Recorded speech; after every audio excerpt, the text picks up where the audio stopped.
space friend, at some point, I'm sure we're going to find a new planet to explore.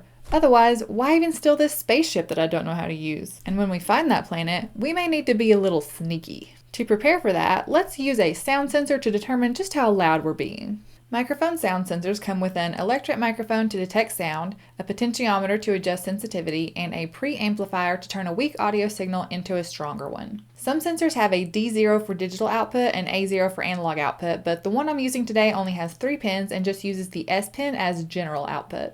The sensitivity of the microphone can be adjusted using the built-in potentiometer. Clockwise decreases the threshold, which makes it more sensitive, and counterclockwise increases the threshold, making it less sensitive.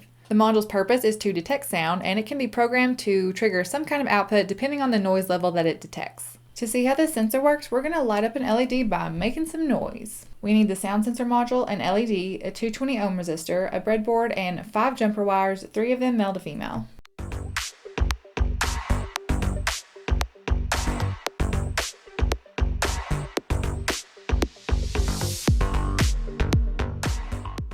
First, we set our microphone as an analog pin and the LED as a digital pin.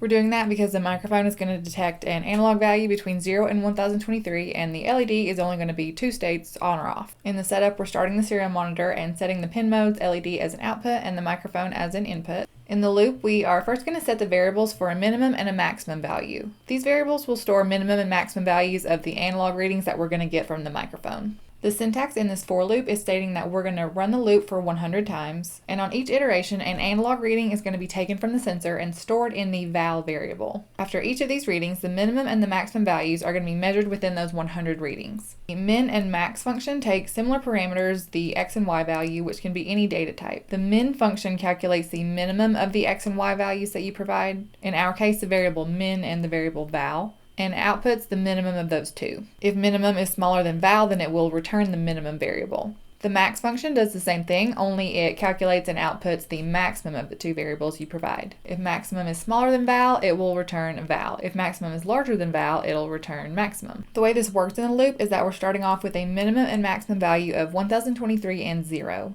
Then when the loop starts and takes its first analog reading of the sound sensor, it's going to compare the readings to the maximum value of 0 and the minimum value of 1023.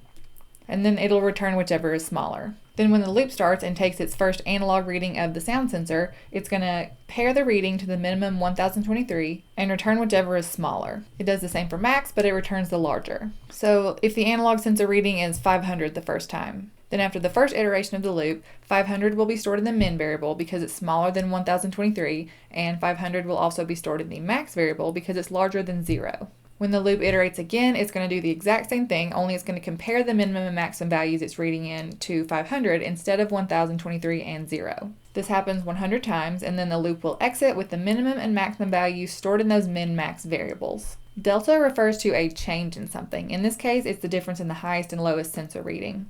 To get that value, we're subtracting maximum from minimum, and the delta value is what's going to trigger the LED to turn on.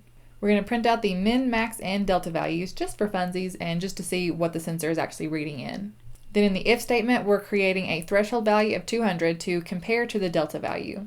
If the noise is greater than our threshold value, then the LED will light up. Otherwise, nothing will happen to it. If we were to lower this threshold value, then the LED will turn on at quieter noises, and if we raise the threshold value, then it will only turn on with louder noises. Hello, take me to your leader. Quack, quack. Aliens beware! From now on, we're going to know exactly how noisy we're being so that next time it'll be us infiltrating an alien ship instead of the other way around.